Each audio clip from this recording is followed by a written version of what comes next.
Algunos de nuestros videojuegos preferidos tuvieron sus respectivas versiones, sin que en varias ocasiones nos diéramos cuenta, teniendo varios motivos acerca de esto, como por ejemplo para que la plataforma para la que fue realizada se descontinuase rápidamente, estuvo a la sombra de sus versiones más populares, o tal vez tuvo una mala recepción de la crítica que lo hizo quedarse en el olvido. Tom Clancy's Splinter Cell Chaos Theory es el tercer juego de la serie Splinter Cell, respaldado por el novelista Tom Clancy. Al igual que con las entradas anteriores de la franquicia, Chaos Theory sigue las actividades de Sam Fisher, un agente que trabaja para una rama de operaciones encubiertas dentro de la NSA llamada Theater Killing. El juego tiene un tono significativamente más oscuro que sus predecesores, con más combates y la opción de que Fisher mate a las personas que interroga, en lugar de simplemente noquearlos. Se lanzó para numerosas plataformas, pero la que fue menos popular fue en su versión de Nintendo 10, la cual no solamente fue de la que menos ventas tuvo, sino también fue la que más padeció en las críticas. Esto en parte que contenía una baja calidad de la entrega en general, como en los gráficos, el audio sonoro y la jugabilidad, en comparación a sus versiones de consolas de sobremesa y el PC.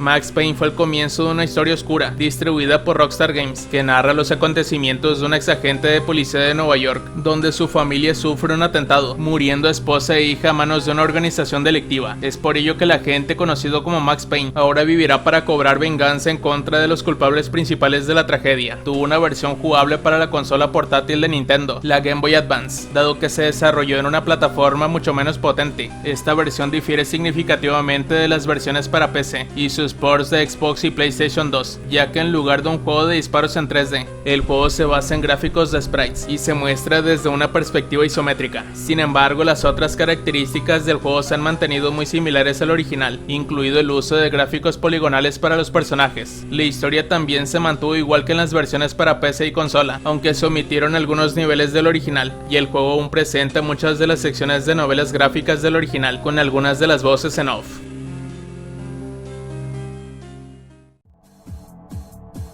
En Half-Life, controlamos al científico Gordon Freeman, que lucha por escapar de un centro de investigación subterráneo, después de que un experimento fallido provoca una invasión alienígena masiva a través de una grieta dimensional. Fue diseñado inicialmente para Microsoft Windows y luego llevado a otras plataformas como PlayStation 2 y Operation System X, así como demás plataformas. En este caso incluiríamos su versión de Android para móviles, contando con una jugabilidad parecida a la de su versión de Steam, solo contando con unos pequeños cambios en el rollo de lo visual, aunque jugar con pantalla táctil en primera persona al Half-Life solo se sentirá cómodo si uno ya estuvo acostumbrado a jugar a este género en los móviles.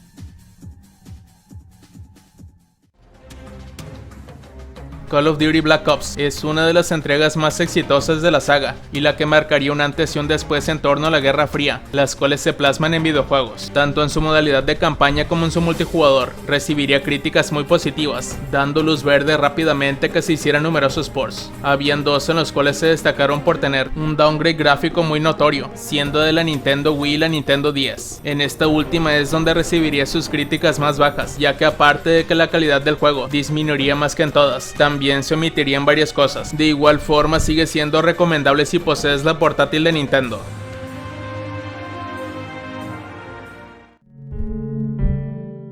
Alone in the Dark de New Nightmare es de forma amplia el título más popular de la franquicia de Alone in the Dark, ya que el juego combinaría muchos aspectos que hicieron grandes a otras sagas de supervivencia de horror, contándonos además una historia interesante. En la historia nos narran los eventos de dos personajes que se encuentran atrapados en una isla, la cual está plagada de criaturas de las sombras, en donde nuestros protas deberán de investigar lo sucedido en el sitio y sobrevivir ante los peligros que ahí se ciernen. Curiosamente, esta entrega tuvo su port para la consola portátil de Game Boy Color, y como muchos sabréis, esta plataforma cuenta con una limitada capacidad gráfica, por lo que todo el juego sufrió un enorme cambio, desde lo gráfico y jugabilidad, hasta las mecánicas más simples como el inventario, y detalles de la historia que se removerían y cambiarían.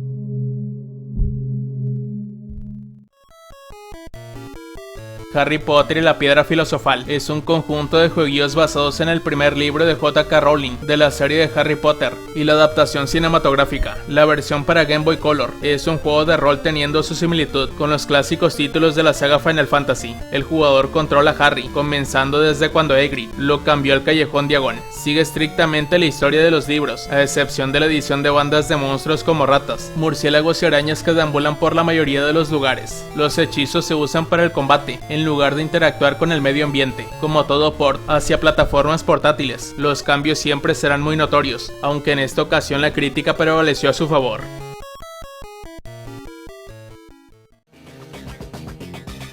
Ultimate Spider-Man es un videojuego de acción-aventuras basado en el personaje de Marvel Comics, Spider-Man. A diferencia de sus versiones de mundo abierto, la versión de Game Boy Advance es un beat'em up de desplazamiento lateral, dividido en 7 temas, cada uno de los cuales contiene 3 capítulos. Tanto Spider-Man como Venom son jugables, y cada uno tiene su propia serie de niveles. Además de los 2 personajes principales, el juego presenta 3 jefes adicionales, siendo el Shocker, Silver Sable y Carnage. Esta versión incluye un suministro limitado de líquido de la telaraña de Spider-Man, que se puede rellenar recogiendo marcadores especiales repartidos por los niveles o dejados caer por los enemigos. Además, los jugadores pueden optar por recolectar potenciadores ocultos para obtener más capacidad de fluido o ganar movimientos y habilidades tanto para Spider-Man como para Venom. Para muchos es uno de los títulos favoritos del Hombre Araña para esta portátil, ya que tiene su parentesco con los títulos clásicos del arácnido a inicios de los 90s.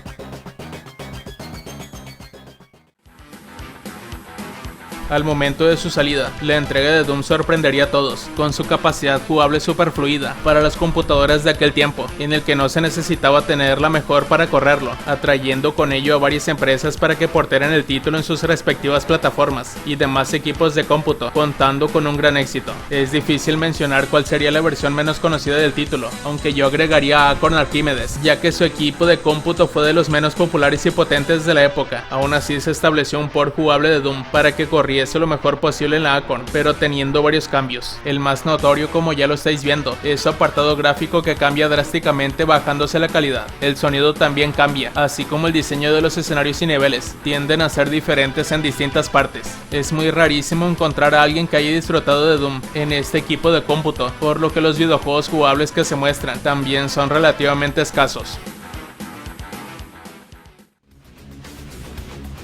Tectoy creó un port de Quake para la controvertida consola de juegos brasileña Cibo, en donde este port incluye todos los niveles de la versión para PC, pero carece de banda sonora. El videojuego fue traducido al portugués brasileño, y esta versión no cuenta con opciones multijugador. También se lanzó un port de Quake 2 para la misma consola algún tiempo después, donde a diferencia del primer Quake, este cuenta con banda sonora durante el juego, y extrañamente las voces se doblaron al portugués brasileño, de forma similar al texto en el que el juego también se tradujo. Los ports, si bien están hechos para una consola considerablemente controvertida, son los más precisos en cuanto a jugabilidad y gráficos, con algunos puntos negativos porque no hay música en Quake 1, o que los juegos no están en inglés como la versión original de PC, y también las ralentizaciones están presentes, pero no en gran medida.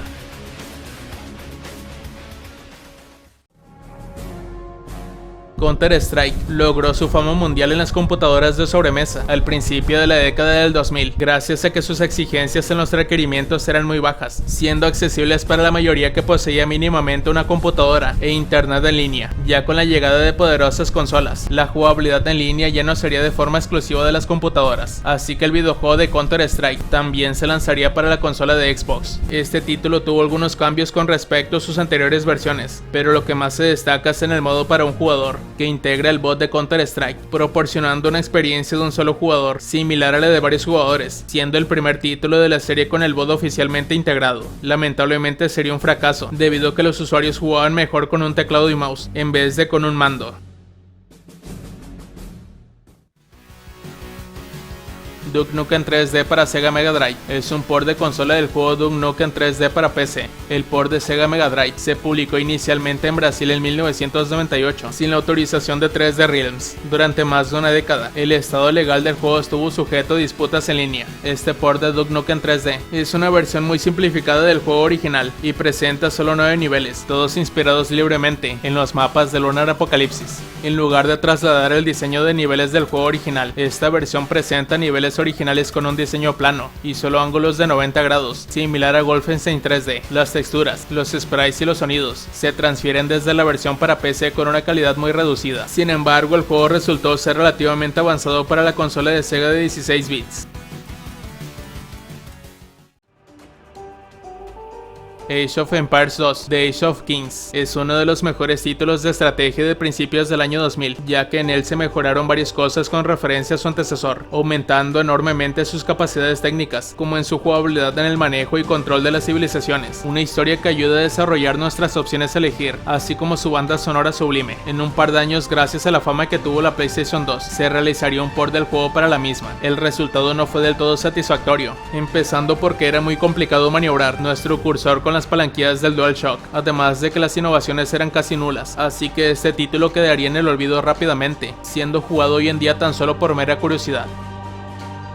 Tomb Raider fue el videojuego que comenzaría una franquicia muy popular que perduraría en las próximas décadas tras su lanzamiento. Todos ya la conocemos, manejamos a Lara Croft, una arqueóloga británica que recorre el mundo hacia zonas inhóspitas y hasta peligrosas en búsqueda de tesoros y reliquias. Gracias a sus lanzamientos para PC y consolas populares como la PlayStation 1, el título rápidamente agarraría fama y buenas críticas. Es por ello que en los siguientes años se lanzarían numerosos ports, siendo el más peculiar el de su versión para la famosa Nokia N-Gage, la cual era capaz de correr videojuegos pesados para la época en el 2003. Tuvo varios cambios limitándose lo que naturalmente ofrecía la consola, pero debido a la descontinuación de la misma, esta versión se perdería con el pasar del tiempo, siendo tan solo jugada por aquellos que aún poseen el móvil o emulado para otros equipos.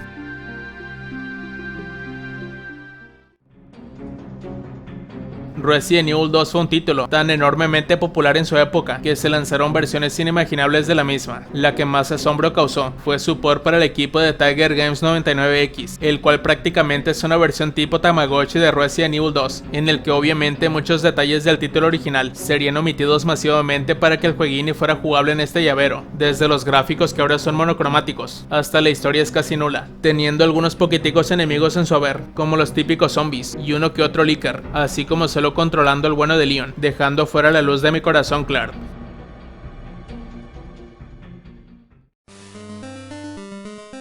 Daikatana para la Game Boy Color se basa en el juego de disparos en primera persona del mismo nombre, que se lanzó a principios de 2000. Los jugadores controlan a un maestro de la espada que viaja a través de varios periodos de tiempo en un esfuerzo por obtener el epónimo Daikatana, una poderosa espada ligada al destino del mundo, desarrollada por separado del juego original. La versión Game Boy Color de Daikatana fue diseñada como un juego de aventuras a pedido de su creador. El título presenta una jugabilidad similar a las primeras entradas de la serie de Legend of Zelda, teniendo una perspectiva de arriba hacia abajo, a diferencia de la perspectiva en primera persona de sus contrapartes de PC y consola. Cuenta con mazmorras que tienen acertijos para resolver y jefes para derrotar. A pesar del enorme cambio que tuvo el juego, recibió críticas generalmente positivas, los cuales muchos lo consideran incluso superior al Daikatana original.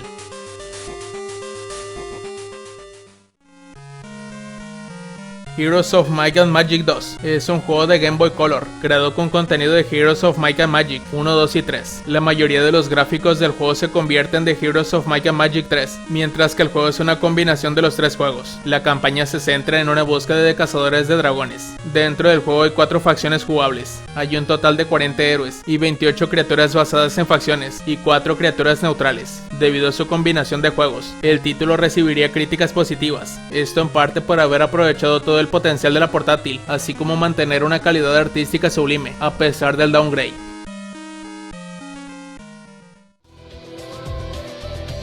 Y hasta aquí finalizamos con el contenido. ¿A ti qué te parecieron estos ports? ¿Cuáles de estos ya conocías y cuáles no? Si el video te gustó, dale like y suscríbete. Nos vemos hasta la próxima.